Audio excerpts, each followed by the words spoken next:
ஆண்டவராகிய இயேசு கிறிஸ்துவின் நாமத்தினாலே இந்த காலை வேளையிலும் ஜாய் டிவி மூலமாக தேவனின் மகிமையின் நேரம், காட்ஸ் க்ளோரி டைம் என்கிறதான இந்த நிகழ்ச்சியை பார்க்கும்படியாக கடந்து வந்திருக்கிற ஒவ்வொருவரையும் நான் வாழ்த்துகிறேன், வரவேற்கிறேன்.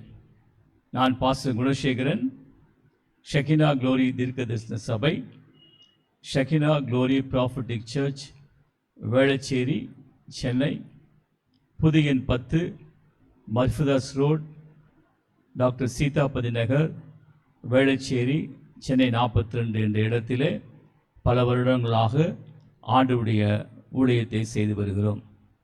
இந்த நிகழ்ச்சியை பார்க்கும்படியாக உங்கள் ஒவ்வொருவரையும் தேவன் தாமே ஆசீர்வதித்து காத்து நடத்துவாராக. தொடர்ந்து நிகழ்ச்சியை பாருங்கள். கர்த்தருடைய கிருபையும் சமாதானமும் உங்கள் ஒவ்வொரு மேலும் தங்கியிருப்பதாக. ஆமென். சோத்திரம் சோத்திரம் சோத்திரம் சோத்திரம் சோத்திரம். கிறிஸ்துவுக்குள் பிரியமானவர்களே, இந்த நாள் காலை வேளையிலும் இந்த நிகழ்ச்சியை காணும்படியாக, தேவனுடைய வார்த்தையின் நற்செய்தியை கேட்கும்படியாக கடந்து வந்திருக்கிற உங்கள் ஒவ்வொருவரையும் ஆண்டவராக இயேசு கிறிஸ்துவின் நாமத்தினாலே வாழ்த்துகிறோம். கர்த்தருடைய கிருபையும் சமாதானமும் உங்கள் ஒவ்வொருவரோடு கூட தங்கியிருப்பதாக. தேவன் தாமே பெரியவராக எழுந்தருளி பெரிய காரியங்களை நம் மத்தியிலே செய்தருவாராக. ஆமென். ஆமென். ஆளுகை செய்யும்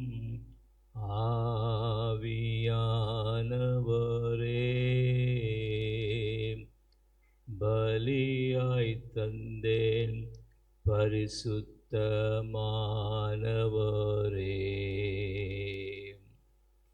ஆளுகை செய்யும் ஆவியானவரே, பலியாய் தந்தேன் பரிசுத்தமானவரே.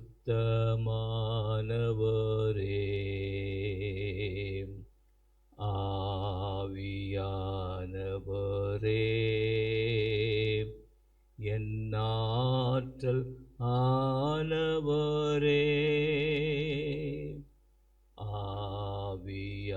ஆவியானவரே, என் ஆற்றல் ஆனவரே.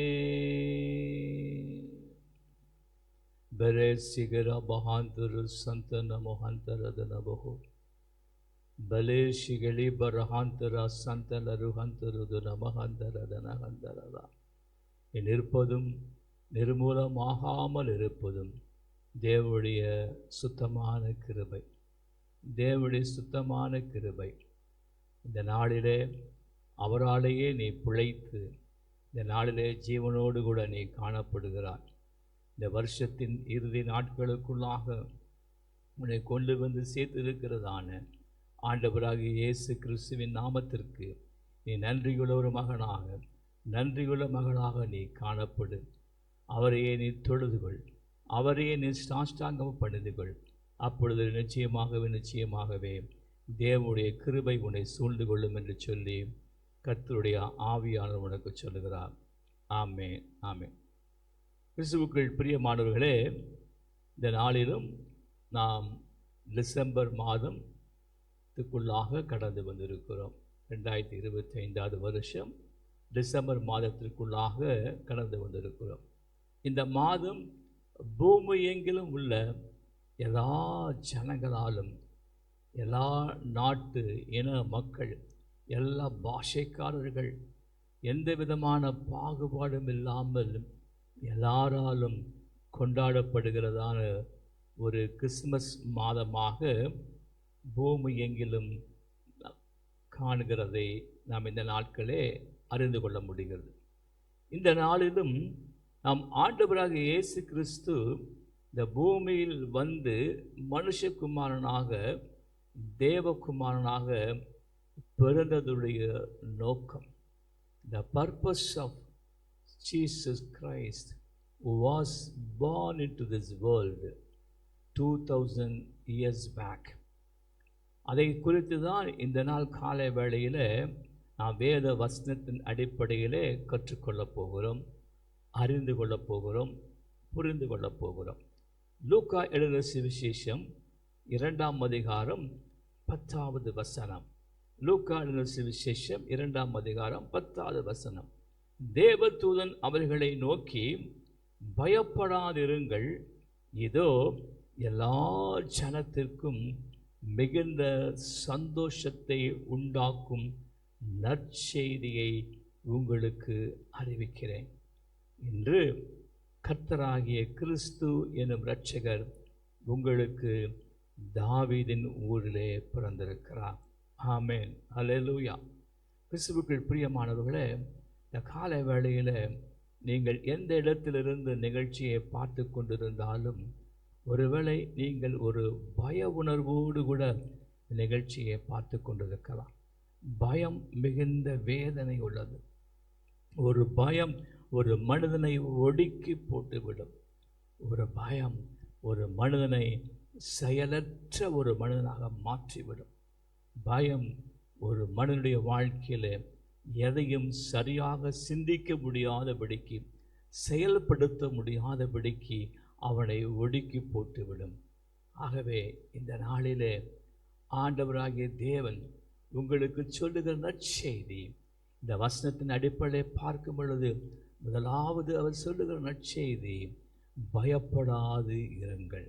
ஆமென், அல்லேலூயா. பயப்படாதிருங்கள். எதை குறித்தும் நீங்கள் பயப்பட வேண்டிய அவசியமில்லை. சங்கீதக்காரனாகிய தாவீதுடைய வாழ்க்கையில பார்க்கும் பொழுது அவர் பலவிதமான நெருக்கங்கள், பலவிதமான உபத்திரவங்கள், பலவிதமான போராட்டங்கள் மத்தியிலே அவர் கடந்து போனாலும் அவர் எப்பொழுதுமே ஆண்டவராகிய தேவனையே நோக்கி பார்க்கிற ஒரு மனிதனாக இருந்தார். ஆகவே அவர் சங்கீதத்திலே இப்படியாக சொல்லுகிறார், நான் கர்த்தரை தேடினேன், அவர் எனக்கு செவி கொடுத்து என்னுடைய எல்லா பயங்களுக்கும் என்னை நீங்களாக்கி விட்டார். ஆமென், அல்லேலூயா.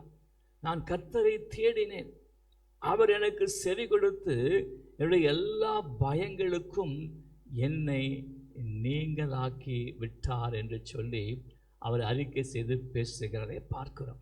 இந்த நாள் காலை வேளையில் ஒருவேளை உங்களுடைய வாழ்க்கையில் பலவிதமான பயத்தினாலே விடுக்கப்பட்டு நீங்கள் நாளைய தினத்தை குறித்ததான பயம், வரப்போகிற புதிய வருஷத்தை குறித்ததான பயம், அது எப்படி இருக்குமோ, என்ன காரியங்கள் சம்பவிக்குமோ என்கிறதான ஒரு பயத்தோடு கூட இந்த சத்தத்தை நீங்கள் கேட்டுக்கொண்டிருக்கலாம்.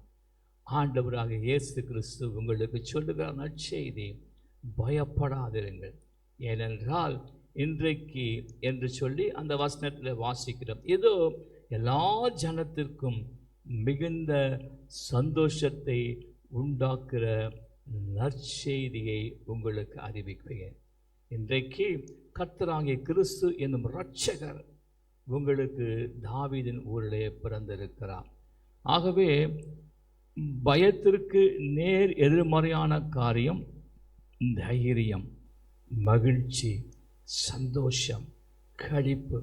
ஆகவே இந்த நாள் காலை வேளையில் உங்களுக்கு ஆண்டவர் பயத்தை எடுத்து போட்டு மிகுந்த சந்தோஷத்தையும் மகிழ்ச்சியும் கொடுக்க விரும்புகிறார். சரி, ஆண்டவர் ஆகிய இயேசு கிறிஸ்து இந்த பூமியிலே எதற்காக வந்து பிறந்தார் என்கிறதான அவருடைய நோக்கத்தை குறித்து நாம் இந்த நாள் காலை வேளையிலும் ஆண்டவருடைய வசனத்தை அடிப்படையாக கொண்டு நாம் தியானித்து கற்றுக்கொள்ளப் போகிறோம். யோவான் எழுதின சுவிசேஷம் 3வது அதிகாரம் 16வது வசனம். The Gospel Book of John, chapter 3 and verse 16. தேவன் தம்முடைய ஒரே பேரான குமாரனை விசுவாசிக்கிற எவனோ அவன் கெட்டு போகாமல் நித்திய ஜீவனை அடையும்படிக்கு அவரை தந்தருளி இவ்வளவாக உலகத்திலே அன்பு கொண்டார். ஆமென், அல்லேலூயா. ஆண்டவராகிய தேவன், அவர் ஆண்டவராகிய இயேசு கிறிஸ்துவை பிதாவாகிய தேவன் இந்த உலகத்திலே தந்தரினார். இந்த உலகத்திலே மனுஷகுமாரனாக தேவகுமாரனாக வந்து பிறக்கும்படிக்கும் அவருடைய நாமத்திலே யார் யார் விசுவாசமாக அவரை ஏற்றுக்கொண்டு அவரிடத்திலே கடந்து வருகிறார்களோ அவர்களுக்கு நித்திய ஜீவனை கொடுக்கும்படிக்கு ஆண்டவராகிய இயேசு கிறிஸ்து இந்த பூமியிலே வந்து அவதரித்தார் என்று சொல்லி நாம் இந்த நாள் காலை வேளையிலே அறிந்து நாம் விளங்கிக் கொள்ள வேண்டும். மார்க் எழுதின சுவிசேஷம் 10ஆம் அதிகாரம் 45வது வசனம். அங்கே பார்க்கிறோம், அப்படியே மனுஷகுமாரனும் ஊழியம் கொள்ளும்படி வராமல் ஊழியம் செய்யும்படியாகவும் அநேகரை மீட்கும் பொருளாக தம்முடைய ஜீவனை கொடுக்கும்படி வந்தார் என்றார். அல்லேலூயா. ஆண்டவராக இயேசு கிறிஸ்து அநேகரை மீட்கும் பொருளாக தன்னுடைய ஜீவனையே சிலுவையிலே பலியாக கொடுக்கும்படியாக வந்தார். எதிலிருந்து நம்மை மீட்கிறார்? நம்மை பாவத்திலிருந்து, அக்கிரமங்களிலிருந்து, நம்முடைய எல்லா விதமான மீறுதல்களிலிருந்து நம்மை மீட்டெடுத்து நம்முடைய வாழ்க்கையிலே பாவத்திலிருந்து விடுதலையை கொடுத்து மனம் திரும்புகிற அனுபவத்தை கொடுத்து நம்மை ரட்சித்து நம்முடைய வாழ்க்கையிலே நித்திய ஜீவனை கொடுக்கும்படிக்கே ஆண்டவராகிய இயேசு கிறிஸ்து இந்த பூமியிலே வந்து பிறந்தார். ஆமென், அல்லேலூயா. எல்லா மனிதர்களும் இந்த பூமியிலே வந்து பிறக்கிறார்கள். ஆண்டுடைய வசனம் என்ன சொல்லுகிறது? மனிதன் ஒரு முறை பிறப்பதும் பின்பு மரிப்பதும் அதற்கு பின்பாக அவன் நியாய தீர்ப்பு பெற்றுக்கொள்வதும் நியாய தீர்ப்பு அடைவதும் அவனுக்கு நியமிக்கப்பட்டிருக்கிறது. ஒருவேளை இந்த சத்தியத்தை கேட்டுக்கொண்டிருக்கிற உங்களுடைய வாழ்க்கையிலே இந்த சத்தியத்தை குறித்து நீங்கள் அறியாமல் இருக்கலாம். வேத வசனம் மனிதனுக்கு ஒரே ஒரு பிறப்பு தான் இருக்கிறது. ஆகவே வசனம் சொல்வது, மனிதன் ஒரு முறை பிறப்பதும். பலவித பிறவிகள், பல பிறப்புகளை குறித்து வேத வசனம் நமக்கு கற்றுக் கொடுக்கவில்லை. ஒரு மனிதன் ஒரு முறை தான் பிறக்கிறான், அதற்கு பின்பாக மரித்து போய்விடுகிறான். அதற்கு பின்பாக அவனுக்கு நியாய தீர்ப்பு நியமிக்கப்பட்டிருக்கிறதை குறித்து வேத வசனம் சொல்லுகிறது. அநேக மனிதர்கள் இப்படிப்பட்ட தங்களுடைய வாழ்க்கையிலே அவர்கள் தேவனை பல வழிகளிலே தேடுகிறார்கள்.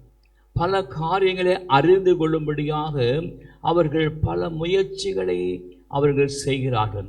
ஆனால் ஆண்டவராகிய இயேசு கிறிஸ்து இந்த பூமியில் வந்து பிறந்தனுடைய நோக்கம் மனிதர்களை பாவத்திலிருந்து விடுதலை செய்து மீட்டெடுத்து அவர்களுக்கு நித்திய ஜீவனை கொடுக்கும்படிக்கே இந்த பூமியில் வந்து நித்திய ஜீவன் என்றால் என்ன?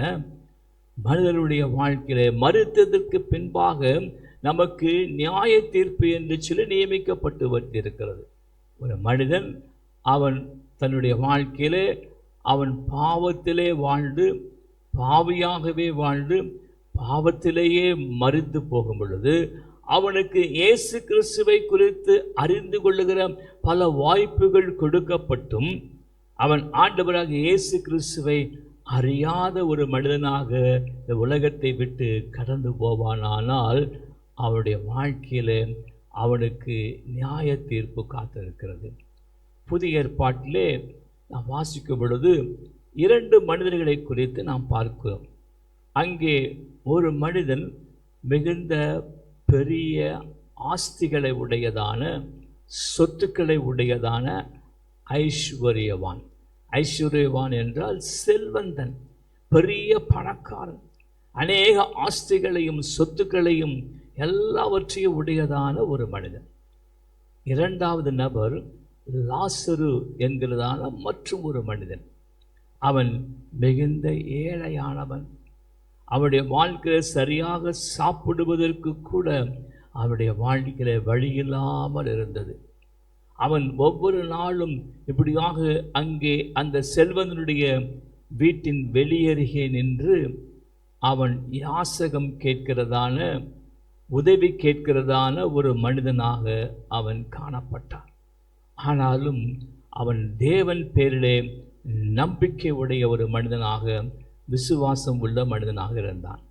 ஆனால் இந்த ஐஸ்வர்யவான், இந்த செல்வந்தன் தன்னுடைய வாழ்க்கையிலே அவனுக்கு உண்டான ஆஸ்திகள், அவனுக்கு உண்டான சொத்துக்கள், அவனுக்கு உண்டான எல்லா விதமான உலகத்தின் காரியங்களை வைத்து அனுபவித்து அவன் சம்போகமாக வாழ்ந்து, அவன் எல்லாவற்றையும் அனுபவித்து சுகபோகமாக வாழ்ந்து, அவன் ஏழைகளை குறித்து எந்த அக்கறையும் இல்லாத மனிதனாக, கடவுளை குறித்ததான மெய்யான ஒரு பயம் இல்லாத ஒரு மனிதனாக, தன்னுடைய மனம் போன போக்கிலே வாழ்ந்ததான ஒரு மனிதனாக காணப்பட்டான். நடந்த காரியம் என்ன? 2 பேருமே அவர்களுக்கு நியமிக்கப்பட்ட பிரகாரம் அவர்கள் மரித்து போகிறார்கள். மரித்து போனதற்கு பின்பாக அந்த ஐஸ்வர்யவானாகிய, அந்த செல்வந்தனாகிய மனிதன், அவன் பூமியிலே வாழ்ந்த நாட்களிலே அவனை தேவனை தேடாத ஒரு மனிதனாகவும், தேவனை குறித்ததான பயமில்லாத மனிதனாகவும், ஏழைக்கு இறங்காத ஒரு மனிதனாகவும், கடின இருதயமுள்ள ஒரு மனிதனாகவும் காணப்பட்டபடியினாலே அவன் நித்திய ஆக்கினைக்கு நேராக கடந்து போகிறான். He enters into eternal condemnation or eternal fire or eternal hell என்று சொல்லப்படுகிறதான அப்படிப்பட்டதான இடத்திற்கு அவன் கடந்து போகிறதை வேத வசனம் சொல்லுகிறது. ஆனால் இந்த லாசரு என்கிறதான இந்த பிச்சை எடுத்து பிழைத்து கொண்டதான மனிதன், அவன் தேவனுக்கு பயப்படுகிற பயத்தோடு கூட, அவன் தேவனை பிடித்து கொள்ளுகிற விசுவாசத்தோடு கூட காணப்பட்டபடினாலே அவன் மரித்ததற்கு பின்பாக அவன் தேவனுடைய காரியத்திலே, ராஜ்யத்திலே அவன் பங்குள்ள மனிதனாக காணப்பட்டு, அவன் ஆபிரகாம் விசுவாசிகளின் தகப்பன் என்று நாம் சொல்லுகிறதான நம்முடைய ஆபிரகாமுடைய மடியிலே போய் அவன் காணப்பட்டு, அவன் தேவனிடத்திலே பங்குள்ள ஒரு மனிதனாக, நித்திய ஜீவனை பெற்றுக்கொண்ட மனிதனாக, பரலோக வாசியாக அவன் காணப்பட்டதை குறித்து நாம் வேதத்திலே பார்க்கிறோம். கிறிஸ்துவுக்குள் பிரியமான தேவஜனமே, இந்த நாள் காலை வேளையிலும் இந்த சத்தத்தை கேட்டுக்கொண்டிருக்கிற உங்களுடைய வாழ்க்கையிலே நாம் எந்த சூழ்நிலை இருக்கிறோம்? இந்த ஐஸ்வர்யவானை போல ஆண்டவரை தேடாத மனிதர்களாக இருக்கிறோமா? தேவனுக்கு பயப்படாத மனிதர்களாக இருக்கிறோமா? ஏழைக்கு இறங்காத ஜனங்களாக, கடின இருதயமுள்ளவர்களாக காணப்படுகிறோமா என்று சொல்லி நம்மை நாமே ஒரு விசை ஆராய்ந்து பார்க்க வேண்டும். ஆண்டவராகிய இயேசு கிறிஸ்து அவர் மனுக்குலத்தை மீட்டெடுத்து பாவத்திலிருந்து, அக்கிரமத்திலிருந்து விடுதலை செய்து அவர்களுக்கு நித்திய ஜீவன், என்றென்றைக்கும் பரலோகத்திலே கடந்து போய் ஆண்டவரோடு கூட வாசம் செய்யும்படியாகவும், அவருடைய பிரசன்னத்திலே காணும்படியாகவும், அவரோடு கூட அங்கே வாழும்படியாகவும் நல்ல ஒரு கிருபையை, ஒரு ஸ்லாக்கியத்தை ஆண்டவர் நமக்கு கொடுக்கும்படிக்காகவே அவர் இந்த பூமிக்கு வந்தார் என்று சொல்லி அறிந்து கொள்ள வேண்டும். ஆகவே இந்த நாளிலே இன்னொரு வசனத்தை நாம் பார்க்க போகிறோம். மார்க் எழுதின சுவிசேஷம் 8வது அதிகாரம் 36வது வசனம். The Gospel Book of Mark chapter 8 and verse 36. மனிதன் உலகம் முழுவதையும் ஆதாயப்படுத்தி கொண்டாலும் தன் ஜீவனை நஷ்டப்படுத்தினால் அவனுக்கு லாபம் என்ன? ஹல்லேலூயா. மனிதன் உலகம் முழுவதையும் ஆதாயப்படுத்தி கொண்டாலும் அவன் தன் ஜீவனை நஷ்டப்படுத்தினால் அவனுக்கு லாபம் என்ன? ஒரு மனுடைய வாழ்க்கையிலே அவனுக்கு திரளான ஆஸ்திகள் இருக்கலாம், சொத்துக்கள் இருக்கலாம், அவனுக்கு எல்லா விதமான செல்வமும் இருக்கலாம். ஆனால் அவன் தேவனை அறியாத மனிதனாக, மெய்யான தேவனை அறிந்து கொள்ளாத மனிதனாக, மெய்யான தேவனை விசுவாசிக்காத ஒரு மனிதனாக, ஆண்டவராக இயேசு கிறிஸ்துவை அறியாத ஒரு மனிதனாக வாழ்ந்து அவன் இந்த பூமியை விட்டு கடந்து போகும் பொழுது அவன் தன் ஆத்துமாவை இழந்து போகிறான். அவன் என்றென்றைக்கும் அவனுக்கு நித்தியமாக அவன் ஆக்கினைக்குள்ளாக்கப்பட்டு அவன் தண்டனைக்கு ஏதுவான ஒரு மனிதனாக அவன் காணப்படுகிறான் என்று சொல்லி நாம் பார்க்கிறோம். அதே போன்று ஒரு சம்பவத்தை நாம் பார்க்கும் பொழுது மார்க்கு எழுதின சுவிசேஷம் அங்கே 10வது அதிகாரத்திலே அங்கே ஒரு சம்பவத்தை நாம் பார்க்கிறோம். அங்கே மார்க்கு எழுதின சுவிசேஷம் 10ஆம் அதிகாரம் அங்கே 17வது வசனம். பின்பு அவர் புறப்பட்டு வழியிலே போகையில் ஒருவன் ஓடி வந்து அவருக்கு முன்பாக முழங்கால் படியிட்டு, நல்ல போதகரே, நித்திய ஜீவனை சுதந்திரித்துக் கொள்ளும்படி நான் என்ன செய்ய வேண்டும் என்று கேட்டான். அல்லேலூயா. அப்படியானால் இந்த மனிதனுக்கு நித்திய ஜீவனை குறித்ததான ஒரு அறிவு இருக்கிறது.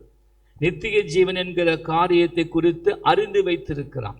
அதை குறித்து ஒரு ஞானம் இருக்கிறது. ஆகவேதான் அங்கே ஆண்டவராகிய இயேசு கிறிஸ்து அங்கே போய்கொண்டிருக்கிற வேளையிலே அங்கே வந்து அவருக்கு முன்பாக முழங்கால் படியிட்டு ஆண்டவரிடத்திலே அதை குறித்து கேட்கிற மனிதனாக இருக்கிறான். அப்பொழுது அதற்கு இயேசு, நீ என்னை நல்லவன் என்று சொல்வானே, தேவன் ஒருவர் தவிர நல்லவன் ஒருவனும் இல்லையே. விபச்சாரம் செய்யாதிருப்பாயாக, கொலை செய்யாதிருப்பாயாக, களவு செய்யாதிருப்பாயாக, பொய் சாட்சி சொல்லாதிருப்பாயாக என்று சொல்லி அங்கே தொடர்ச்சியாக நாம் பார்க்கிறோம். வஞ்சனை செய்யாதிருப்பாயாக, உன் தகப்பனையும் உன் தாயையும் கனம் பண்ணுவாயாக என்கிற கற்பனைகளை நீ அறிந்திருக்கிறாயே என்று சொல்லி ஆண்டவராக இயேசு கிறிஸ்து அவனுக்கு சொல்லுகிறான். உடனே அவன் ஆண்டவராக இயேசு கிறிஸ்துக்கு என்ன பதில் சொல்லுகிறான்? அதற்கு அவன், போதகரே, இவைகளை எல்லாம் என் சிறு வயது முதல் நான் கை கொண்டு வருகிறேன் என்று சொல்லுகிறதை பார்க்கிறோம். அல்லேலூயா. கிறிஸ்துவுக்குள் பிரியமான தேவஜனமே, இப்படிதான் பலர் தங்களுடைய வாழ்க்கையிலே தாங்கள் சன்மார்க்கமான வாழ்க்கை வாழுகிறோம், தாங்கள் நீதியான வாழ்க்கை வாழுகிறோம், தங்களுடைய வாழ்க்கையில் எந்த பாவமும் கிடையாது என்று சொல்லி தங்களுக்கு தாங்களே அவர் நினைத்து கொண்டு அவர்கள் தேவனை தேடுகிற இருதயம் உடைய ஜனங்களாக இல்லாதபடிக்கு ஆண்டவராக இயேசு கிறிஸ்துவை அறிந்து கொள்ள வேண்டும் என்கிறதான எண்ணமில்லாதபடிக்கு அவர்கள் வாழ்ந்து தங்களுடைய வாழ்க்கையிலே அவர்கள் ஆக்கினை தீர்ப்புக்கு நேராக கடந்து போய் விடுகிறதை பார்க்கிறோம். இந்த மனிதன் அப்படிதான் சொல்லுகிறான், இதை எல்லாவற்றையும் என் சிறு வயது முதல் கை கொண்டிருக்கிறேன் என்றான்.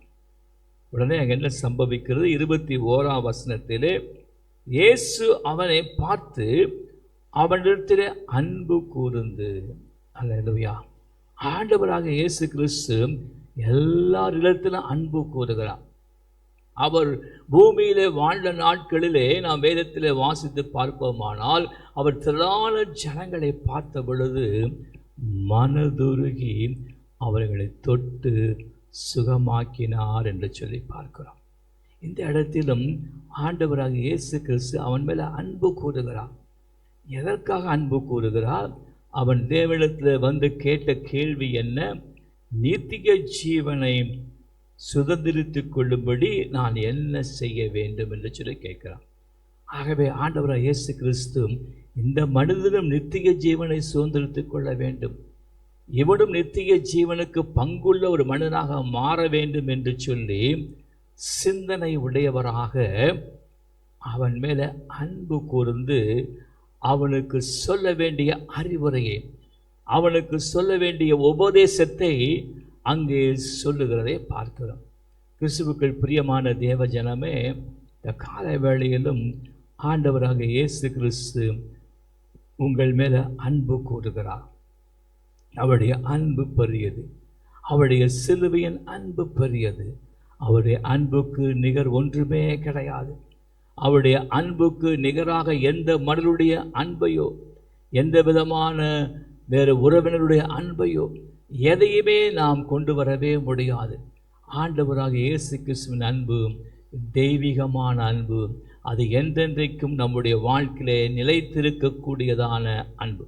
சரி, இங்கே என்ன பார்க்கிறோம்? அவனிடத்திலே அன்பு கூர்ந்து, உன்னிடத்திலே ஒரு குறைவு உண்டு, நீ போய் உனக்கு உண்டானவை எல்லாம் விற்று தரித்திரத்துக்கு கொடு, அப்பொழுது பரலோகத்திலே உனக்கு பொக்கிஷம் உண்டாயிருக்கும், பின்பு சிலுவையை எடுத்துக்கொண்டு என்னை பின்பற்றி வா என்றார். அல்லேலூயா. ஆண்டவராக இயேசு கிறிஸ்து இந்த மனிதனும் நித்திய ஜீவனுக்கு பங்குள்ள ஒரு மனிதனாக மாற வேண்டும் என்பதிலே அக்கறையுள்ள தேவனாயிருந்தார், கரிசனை உள்ள தேவனாயிருந்தார், அவன் மேல் அன்பு செலுத்துகிற ஒரு தேவனாக இருந்தார். ஆகவே தான் இந்த உபதேசத்தை அந்த மனிதனுக்கு சொல்லுகிறான்.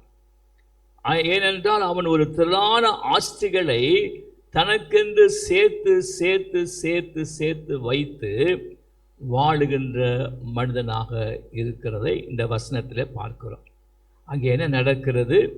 அடுத்த 22வது வசனம், அவன் மிகுந்த ஆஸ்தி உள்ளவனாய் இருந்தபடியினாலே இந்த வார்த்தையை கேட்டு மனம் மடிந்து துக்கத்தோடே போய்விட்டான். அல்லேலூயா.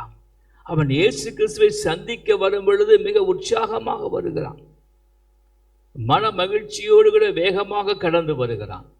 வந்து ஆண்டவரிடத்தில் வழியை கேட்கிறான். ஆண்டவரே, நித்திய ஜீவனை சுதந்திரத்துக்குள்ள நான் என்ன செய்ய வேண்டும் என்று கேட்கிறான்.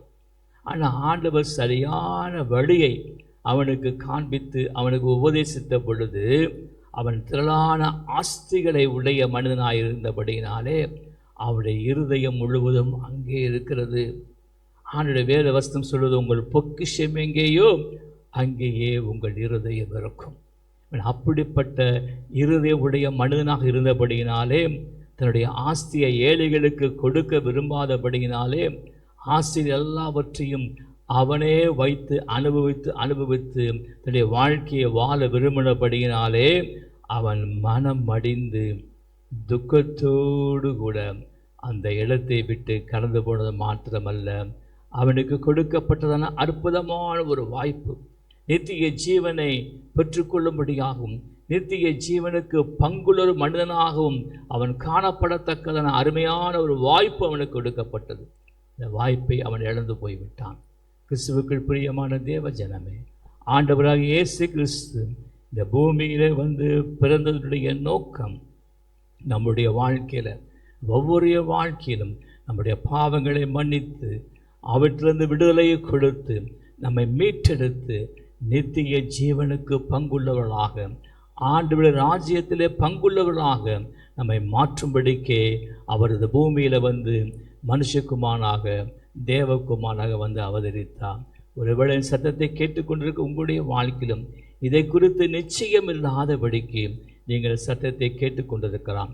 இன்றைக்கு உங்கள் வாழ்க்கையை ஒப்புக் கொடுப்பீர்களானால் உங்களுக்கும் அவர் பாவ மன்னிப்பு நிச்சயத்தையும் நித்திய ஜீவனையும் உங்களுக்கு கொடுக்க வல்லமையுள்ளவராயிருக்கிறார். கண்களை மூடி நாம் செபிக்கலாம். ஜிரிஹாந்தர சந்த லகுத லஹூரகா பசிலேಖರ ಬಹಂತಲ ತುಲಾಕದ ರಿಸಕಂತರಗದಾ ஏசிக்கல ராக்கது நோக்கர சக்கரதன வலுவாதபடி காக்கிறவரும் மாசற்ற சன்னிதானத்திலே உங்களை நிலைநிறுத்த வல்லவருமாயிருக்கிற ஆண்டவராகிய இயேசு கிறிஸ்துவை நோக்கி பாருங்கள். இயேசு கிறிஸ்துவை நோக்கி பாருங்கள். உங்களுடைய வாழ்க்கையில் பாவத்திலிருந்து விடுதலையை பெற்றுக்கொள்ளும்படியாகவும் மனம் திரும்புதலுக்கு நேராக நீங்கள் நடத்தப்படத்தக்கதாகவும் மனம் திரும்பலுக்கு ஏதுவான கனிகளை கொடுக்கத்தக்கதாகவும் உங்களை மீட்டெடுத்து நித்திய ஜீவனுக்கு பங்குள்ள மனிதர்களாக மனுஷிகளாக உங்களை மாற்றுவதற்கு தேவன் வல்லமையுள்ளவராயிருக்கிறார். தேவனுடைய மகிமையின் பிரசன்னம் அவருடைய வல்லமை, அவர் ரத்தத்தில் உள்ள வல்லமை, ஆண்டவர் இயேசு ரத்தத்தில் வல்லமை இப்பொழுது கேட்கிற ஒவ்வொரு மேலும் இறங்குகிறது, கேட்கிற ஒவ்வொரு மேலும் இறங்குகிறது. இயேசு கிறிஸ்துவின் நாமத்தினாலே நீரே ஒவ்வொருவரையும் தொடுவீராக ஆண்டவரே, ஒவ்வொருவரையும் தொடுவீராக ஆண்டவரே. ஓ பாவம் மன்னிப்பாக மீட்பை கொடுத்து நித்திய ஜீவனுக்கு பங்குள்ள மனிதராக ஒவ்வொருவரையும் மாற்றத்தக்கதான உம்முடைய சிலுவையின் அன்பும் தயவும் கிருபையும் இரக்கமும் வாழ்க்கையில வெளிப்படுவதாக ஒவ்வொருவரையும் பெயர் பெற ஆசீர்வதிங்க. இயேசு கிறிஸ்துவின் நாமத்தினாலே வேண்டுகிறோம் நல்ல தகப்பனே. ஆமேன், ஆமேன். God bless you. Thank you. கிறிஸ்துவுக்குள் பிரியமானவர்களே, இம்மட்டுமாக ஜாய் டிவி மூலமாக தேவனின் மகிமையின் நேரம், God's Glory Time இந்த நிகழ்ச்சியை பார்த்து நீங்கள் கர்த்தருக்குள்ளாக பலப்படுத்தப்பட்டு திடப்படுத்தப்பட்டு நீங்கள் ஆசீர்வதிக்கப்பட்டிருப்பீர்கள் என்று சொல்லி ஆண்டவருக்குள்ளாக நான் நம்புகிறேன்.